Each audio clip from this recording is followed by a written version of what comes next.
Hey everybody, this is Butt Sanchez, the only YouTuber that made you realize you never had a better time on YouTube, until now. And today we're going to play some Final Fantasy Mystic Quest on the Super Nintendo, a game everyone was just begging for me to play here.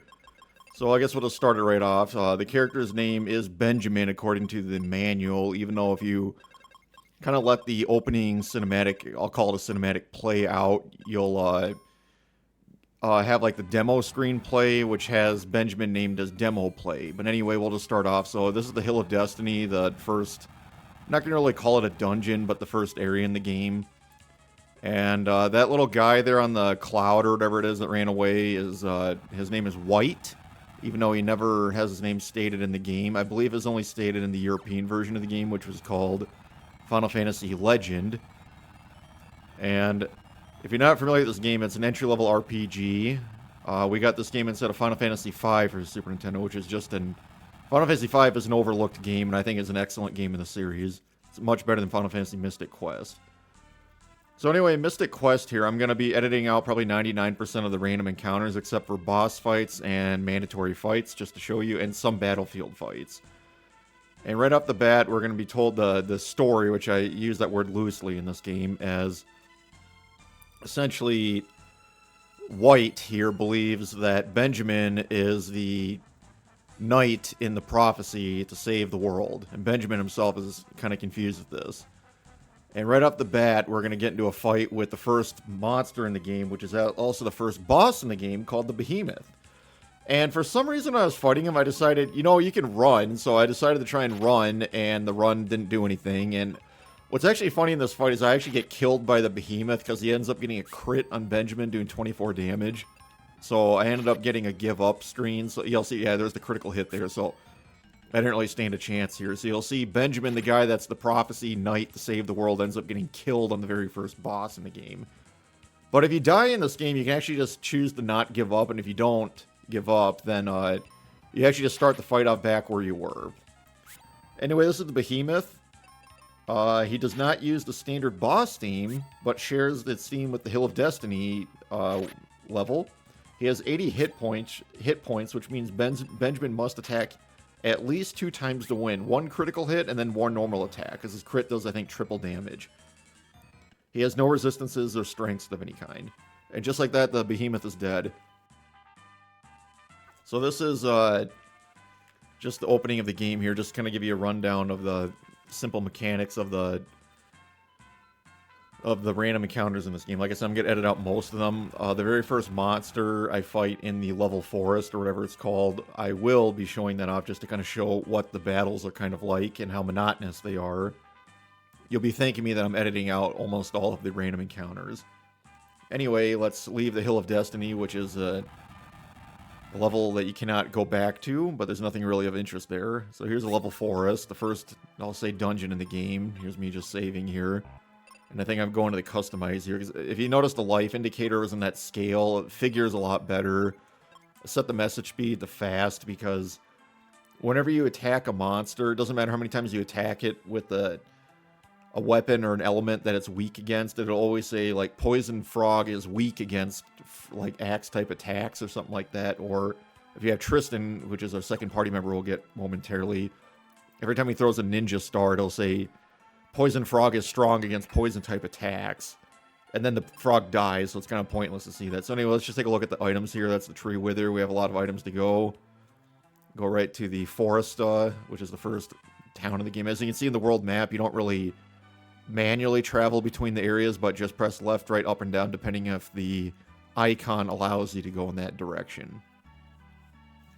This is Kaylee, our first party member in the game. She uses axe-type weapons, or I guess axes. She starts off with a basic axe. She is a native of the town of Forest, and able to talk to trees, which is kind of ironic that she has an axe for her weapon type, because if she can talk to trees, you think she would be more environmentally sound, but whatever it is. If you go up here, that's Kaylee's mom there. She doesn't really say anything useful. We'll be finding out who Captain Mac is later. These brown boxes are treasure chests that refill themselves if you leave the area. So if I leave Foresta and then come back into that tree stump, I will have that chest refill, and I will have another 3 heal potions to retrieve. So this is Foresta. Every time you enter a town in the game, before you shine the light of a crystal, the town looks like it's in disrepair. As you can see in Foresta, the town is kind of a brown color because the trees are all dying because the Crystal of Earth is not shining at the moment. As you can see, we picked up the Cure spell, which is a very useful spell in the game. We'll be using that throughout the entire run, but that's okay. I'm just kind of exploring a little bit here just to see if I can find more treasure chests. It looks like there's another one there. In fact, there's actually a free inn here, so you can just kind of go into here and do this. Benjamin does his little song and dance there when he gets out and fully restored there. Can you save all 4 crystals? And it's just a question with no answer to that. Doesn't even ask you for a prompt. Can you do it? I don't know. Anyway, this is Foresta, so nothing really much here to do. So let's just leave, go to the first level. So the axe-type weapon, is an axe elemental, which is effective against tree, crab, turtle, and worm-like monsters. Which is kind of ironic I say that, because when I'm fighting the monsters here, you actually don't... I'm not fighting any tree ones at the moment, but as you can see, I'm kind of like stabbing with my sword, because this game you can actually swing your weapons around to do environmental stuff. So the sword can push buttons, the axe can toggle switches, and that's how it goes. So anyway, this is how the random encounters work in this game. It's not very interesting. Kaylee misses twice here with her axe. I don't know if her axe is just that, I don't know, like, difficult to wield or whatever it is. Watch her just miss again here. Kaylee, get your shit together, for God's sakes. Benjamin has to do all the work here. So Kaylee's axe is not effective against those brownies or slimes, but like I said, it's effective against tree, crab, turtle, and worm-like monsters. Well, we're fighting a lot of turtle, worm, and monsters in the next dungeon, and crab and tree monsters just kind of out in the open world here. I'm over here and get the healing potion, or cure potion, excuse me. Healing potions are a different item. You may notice Kaylee's a stronger level than Benjamin here. How they do the leveling is weird. I guess I'll explain that in a minute here, but... So this is the Minotaur. The Minotaur is one of only 2 bosses besides the Vile 4 and the Dark King that speaks. It has 240 health, and due to a bug, the life spell can instantly kill the Minotaur, which you'll see momentarily here. Kaylee comes equipped with the replica armor, which protects her from water and petrify magic, which is kind of overkill in this because there's no monsters that do any petrify or water attacks in this area when you get her, and you lose her right here because she got poisoned. She also comes equipped with a magic ring that protects her against silence, but again, you lose her pretty quickly. You get all the party members at least twice in your playthrough of Final Fantasy Mystic Quest. Well, the next character we'll be getting is Tristan in the next area, but that's cool. Anyway, that was the level Forest, a very short dungeon. It's located in the northeast section of another level called the Alive Forest map, which is a dungeon much later in the game. I'll explain that level later. Anyway, let's go find Tristram out in this area here. You'll notice when Tristram starts, he'll have, I think he's level 7, if I remember correctly. So, your party members do not level up with you. Benjamin's the only one that levels up when he does random encounters, which means your allies are always stronger than you. And how the game has it kind of worked is like when you... Yeah, this is kind of funny. 9,000 gold, and the hero of prophecy here only has an allowance of 2 GP a month. Some hero he is, and he gets killed immediately. So he'll be level 7. So by the time you're done at the dungeon and the party member leaves, you'll probably be around the level of that party member. So just FYI. This is Tristram. He's a mercenary who fights with shurikens. Of all 4 party members you receive, he is the least reliable ally, as he is always looking for compensation for his services. As you can see, he is trying to charge poor Benjamin 9,000 GP for an elixir here. So you'll notice I'm going to save the game and then restart. This is to fix there's a bug in the game where if a party member leaves and you get a new party member, the new party member has the resistances of the old party member. So in this case, Tristan would have the resistances of Kaylee. But if you restart the game like I did there, I don't know why I go on for so long showing off the title screen here, but I guess because I thought it was kind of cool. That actually fixes the bug. So now Tristan will have his proper resistances. So I try to do that as best as I can, but sometimes I just forget to do that. we go to these battlefields, which is like the random encounters in the battlefield. You have to do 10 battles in order to destroy the battlefield and win either a bunch of gold or a bunch of experience or an item. In this battlefield example, I'll get a item. So those are the tree monster and the frogs, which are weak to the axe type weapon. Really annoying to Tristram. Every time he attacks that poison frog, it says poison frog is strong against poison type attacks, and then gets killed outright. So it's kind of pointless to see that. Anyway, I got the charm here, which is, it gives only 1 defense, but it boosts Benjamin's magic stat +5. It gives no other status protections, but that's okay. This is the first dungeon in the game, the bone dungeon. As you see, Benjamin and Tristram are poisoned. Poison doesn't really do much in this game. It's kind of it's not that big of a deal to have. Up there is a steel shield. I'll get that right after I get bombs here in a momentarily. So anyway, let's talk about the shurikens, which is Tristram's weapon. They deal shoot-type damage that is effective against flying monsters. Tristram's shurikens can inflict poison and paralyze status effects, but it's kind of pointless because the monsters often outright get killed by the shurikens.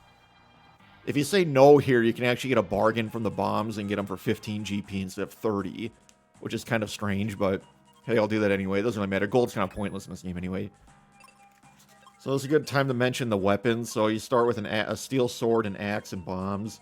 The sword has a base power of 5, has no advantages, and can push buttons on the world map. The axe has a base power of 9, and has axe elemental type, which I remind you is effective against tree, crab, turtle, and worm type monsters. And they can toggle switches on the world map. You'll be seeing that in Pazuzu's Tower later. The bombs do not grow in power as you level up because they're bombs. You can't really throw or bash people stronger, or, more, I don't know how you word it, but because they explode, it doesn't really make sense that they grow in power with you, so they have a base power of 63, which means bombs usually when you get them are really good right away, but they quickly get outclassed as you level up. Bombs are interesting because they attack all monsters with split damage. They never miss. They do not grow in power, I already mentioned that. They have limited ammo, so if you run out of ammo, you actually switch to your bare hands and deal about half your strength and damage. They're effective against slimes and beholder-type monsters. As you saw there, I picked up I think it was a steel shield there. The steel shield gives +5 defense, and it also increases Benjamin's speed by 5 for some reason, and Benjamin's evasion by 6. Which I don't think really does anything in this game, to be honest, because getting a crit or dodging an attack is based on the frame count in the game, not actually based on some calculation that's randomly thrown in the game. So I don't know why. I think I only saw one monster miss one of my party members or Benjamin throughout the entire playthrough so far, so it's just kind of stupid. Anyway, this is the Bone Dungeon, so I hope you guys appreciate that I'm editing out most of the random encounters here, as you can kind of see, so it makes the dungeon a lot shorter and a lot more manageable to go through, because you're not missing out much with watching these random encounters. Anyway, up here, there's nothing over there. I usually skip the brown chest because they don't really have anything. Up here it contains the best item in the game, usable item in the game, which is the seeds. The seeds restore all of your magic charges. Not some, all. There's 3 types of magic in this game. You have your, I think, white, black, and wizard spells. Right now we only have a white spell called Cure. We'll pick up our first black spell called Quake, which is an earth-based attack that's effective against ground monsters and attacks everyone on the screen. One thing to note is every single party member in the game comes with a life spell, Tristram included. The life spell is kind of a combination of both Cure and the heal spell, where heal removes status ailments and Cure almost full heals you. However, life will cure your status ailment and full cure you. However, you can't use it on multiple people at the same time. So that's just that.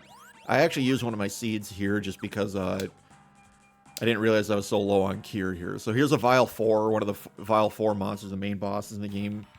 Plays the boss theme here, as you can hear. This is Flamosaurus Rex. He's undead. He has 2200 HP. He's weak to the Cure spell, so it behooves you to use Cure as much as you can on him. He's also strong against Poison, Zombie, Petrify, and Fatal status attacks. So whenever Tristan attacks, you're going to see Flamerous Rex is strong against Poison-type attacks. So it's a good thing I increased the speed of the messages to the fastest I can. Oh, of course, Tristan misses twice because he's just a big pansy, so it's whatever it is. Anyway, we're going to just use the life spell on Benjamin and Tristram here just to kind of, as you see, full heals you. I always thought the life spell as a kid only was used when you were dead or had the fatal element. But nope, it just full heals you and removes all status effects. So if you ever have to just like use a heal on someone, you may as well just use life, because sometimes the monster will cast like sleep on you and then you'll have, you know, life. So look at that, I did life, full heals Tristram and gets rid of the poison attack. So it's awesome. You may notice this says manual to the right of Tristram. You can actually put the party members on auto, and the game will kind of auto decide what to do for all the attacks and stuff like that, which is fine. But when I was a kid, I always used auto, and in the priority list, your party members, if you ever had a status ailment, your party members would always cure you or heal you, so they'd always waste a turn. As I'm older, I kind of agree with my brothers. Both of them would always play on manual. Manual's better than auto. But sometimes it's useful to use auto just to speed up a fight, but not really a bad thing. So if I had Tristram in auto there, for example, he would probably be using cure potions on Benjamin. Cure potions are strange because they heal based on your level. So whatever your level is, it's the level times 10 in healing. So as you see, the cure potion healed for 60 because Benjamin is level 6. If I cast it on Tristram, it would heal for 70 because he's level 7. So that's just how cure potions work. They scale with your level. How strange. Which means it takes at most 4 cure potions to full heal someone. And just like that, the Flamosaurus Rex is dead. And like that, we're almost done with the first part of Final Fantasy Mystic Quest. The game sure flies when you don't have to watch any of the random encounters for the most part. I think getting to the crystal here only takes about 30-35 minutes. It's not that long at all. But as you see here, it's been, 16 minutes, 17 and a half minutes, so you're welcome. I saved 15 minutes of your life there. Anyway, Tristram gets the Dragon Claw, which is actually a claw-type weapon, the third and best claw-type weapon you get in the game. You will get that from him much later, but for now, we just need the elixir to go give back to Kaylee. May as well open these things. It's always nice to open a chest that has, like, bombs in them or whatever. I always like to kind of stab the crystal because it's kind of funny. I guess I didn't show off you can swing your axe at it, but it doesn't really do anything. And the sand coin. So Tristram always leaves abruptly like this, so see you around. He always calls Benjamin Kid, and then this is probably the game's attempt at comedy where Benjamin does this used car salesman thing. I edited out most of the walking around in the dungeon to get out of there because it's not really all that necessary to watch. So I come back to the level 4, so remember this level was brown and kind of decrepit looking, but now that the crystal's shining, the place is more flush with greenery. Even the battle background is no longer brown trees and brown grass. It's green trees with green grass. So that's kind of a fun little detail they added to the game for the most part. So you can kind of revisit these areas. I just wanted to show that off, and then get the heal potions there. They look like bags to me and then potions to me, but whatever. Anyway, we'll just leave here and go back to Forrestra. I have to go give the elixir to Kaylee.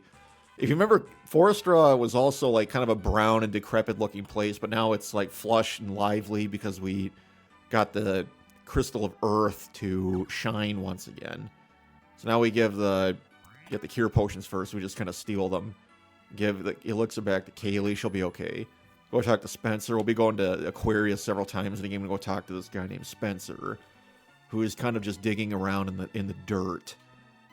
But we'll be going to visit Spencer in the very next video, so that's not too big of a deal. Anyway, this is we're going to be wrapping up here momentarily. I'm just going to go up to the entrance of the focus tower and skip these battlefields that don't do anything very useful. And that's it. So thank you very much. I hope you enjoyed this, and I'll see you in the next video.